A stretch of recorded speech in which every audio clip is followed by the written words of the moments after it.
We have now the honor of hearing an address by Mr. Adrian Nastase, Prime Minister of Romania.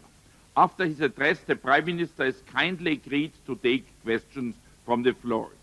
Mr. Nastase, it is a pleasure to welcome you again in the Assembly, now in an important new function as the Prime Minister of an important member country of the Council of Europe. We are happy that you come here at a time where your country has been 10 years member. We welcome you. Please, you have the floor, Mr. Prime Minister.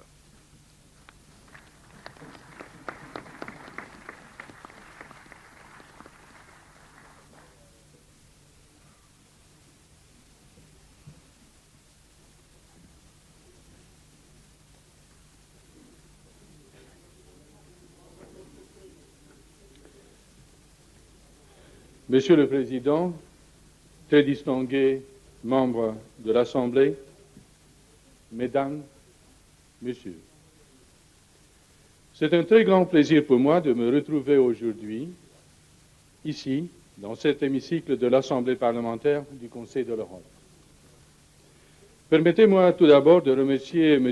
Peter Schieder, le Président de l'Assemblée, ainsi que ses collègues à l'Assemblée pour l'aimable invitation qui m'a été faite de m'adresser à ce conclave de démocrates qui illustre l'essence même de l'esprit européen. En janvier 2001, j'ai eu l'honneur de m'adresser à l'Assemblée depuis la même tribune, très peu après la prise de mes fonctions en tant que Premier ministre. Ce fut alors l'occasion de faire mes adieux aux collègues parlementaires du Conseil de l'Europe et de rendre hommage à l'Assemblée pour son travail remarquable au service de la démocratie et de l'État de droit. Me retrouver aujourd'hui devant vous m'offre l'opportunité de vous associer à une réflexion sur le passé et sur l'avenir en partant de plusieurs bilans. La Roumanie marque le 7 octobre prochain le 10e anniversaire de son adhésion au Conseil de l'Europe.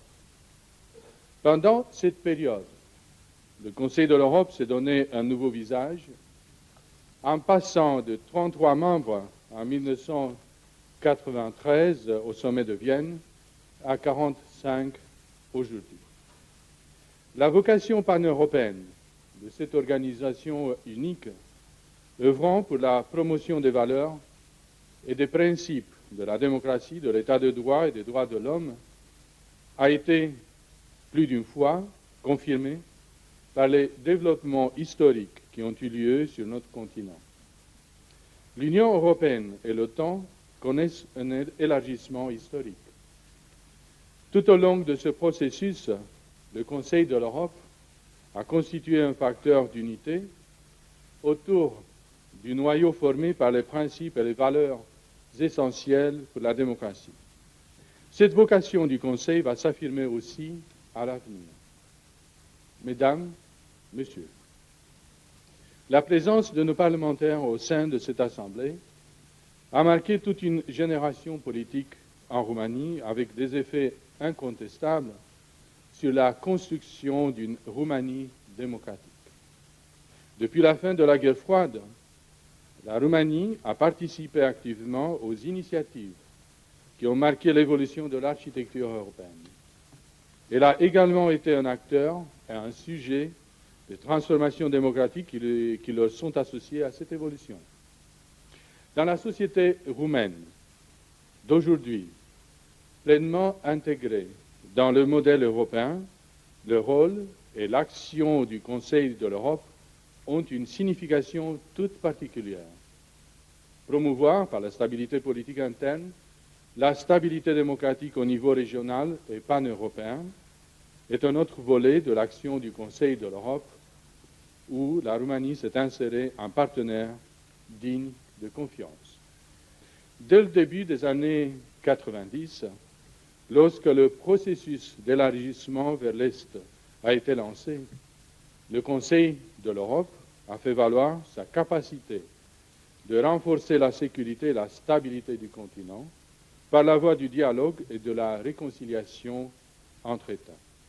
C'est surtout dans ces domaines que les instruments juridiques, les normes et les mécanismes du Conseil de l'Europe ont fait la preuve de leur valeur et leur efficacité.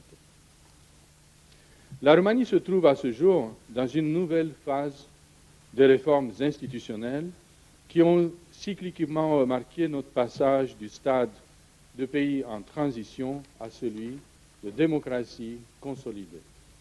C'est une réalité reflétée dans le nouveau statut de la Roumanie en Europe et dans l'espace euro-atlantique. Le Conseil de l'Europe est un compagnon de longue route pour la Roumanie. Comme je le suggérais tout à l'heure, le Conseil de l'Europe a été et reste un partenaire essentiel de la Roumanie sur le chemin des réformes institutionnelles lancées au début des années 90. L'exemple le plus révélateur est la contribution de l'Organisation de Strasbourg à l'élaboration de notre Constitution en 1991. Pendant les 10 années de présence de la Roumanie au Conseil de l'Europe, l'action de nos principaux acteurs politiques et sociaux, le gouvernement, le Parlement, les autorités locales, la société civile, a été animée par la logique démocratique propre au Conseil de l'Europe. La réforme institutionnelle en Roumanie, qui porte notamment sur la justice, les affaires internes, la capacité administrative, est indissociablement liée à l'assimilation des standards démocratiques promus par le Conseil de l'Europe.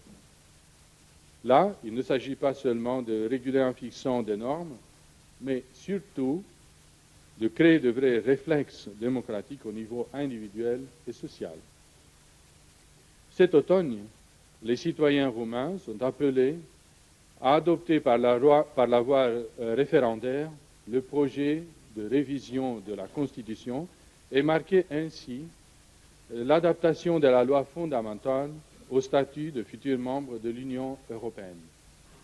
Je tiens à remercier ici les experts de la Commission de Venise pour leur contribution à cet acte fondamental si important pour l'adhésion de la Roumanie à l'Union européenne.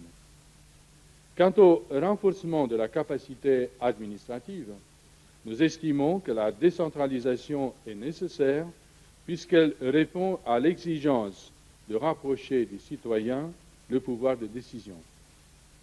L'expérience des autres États, dont la France, montre néanmoins que la réforme, transversale de par sa nature, n'est pas facile à mener et qu'il faut veiller, d'une part, à ce que le transfert de compétences soit associé d'un transfert de moyens, et d'autre part, à ne pas laisser de place à un intégrisme décentralisateur. Les autorités roumaines ont déjà engagé une réflexion au niveau national en utilisant l'expertise du Congrès des pouvoirs locaux et régionaux de l'Europe, afin d'établir le cadre d'une politique à moyen terme en la matière. Le rapprochement entre les institutions de l'État et le citoyen constitue un objectif fondamental pour notre pays. Ce processus revêt une signification spéciale dans la réforme de la justice en ce qui concerne la législation, les pratiques judiciaires et administratives. 10 ans après la ratification de la Convention européenne des droits de l'homme par la Roumanie, nous assistons à un réel approfondissement du degré d'assimilation de l'acquis de la Convention tel qu'il s'exprime dans les standards européens représentés par la jurisprudence de la Cour. Tout récemment, nous avons décidé de transférer l'institution de l'agent du gouvernement du ministère de la Justice au ministère des Affaires étrangères. Cette décision rattache la Roumanie à d'autres modèles institutionnels du genre qui octroient au ministère des Affaires étrangères la responsabilité directe de la communication avec la Cour, tout en permettant au ministère de la Justice et aux autres institutions de se concentrer entièrement à l'application des arrêts de la Cour et à procéder aux réformes qui pourraient s'avérer nécessaires dans la législation et la pratique judiciaire. Mesdames, Messieurs, il y a un rapport indéniable entre l'acquis démocratique de chaque État membre du Conseil de l'Europe et la stabilité démocratique d'une région et de l'Europe dans son ensemble. Ce constat est aussi valable pour la question des minorités. La contribution du Conseil de l'Europe au règlement du problème des minorités au plan européen et son travail régulateur en matière de droits de l'homme sont incontestables. Beaucoup d'entre vous, dans cet hémicycle, sont déjà familiarisés avec les débats à l'Assemblée qui ont conduit à l'adoption du rapport Jürgens. Le Conseil de l'Europe, la Commission de Venise ont eu une contribution remarquable en ce qui concerne la confirmation des standards du Conseil de l'Europe en matière de minorités, tout en se délimitant de certaines propositions conceptuelles incompatibles avec ces standards.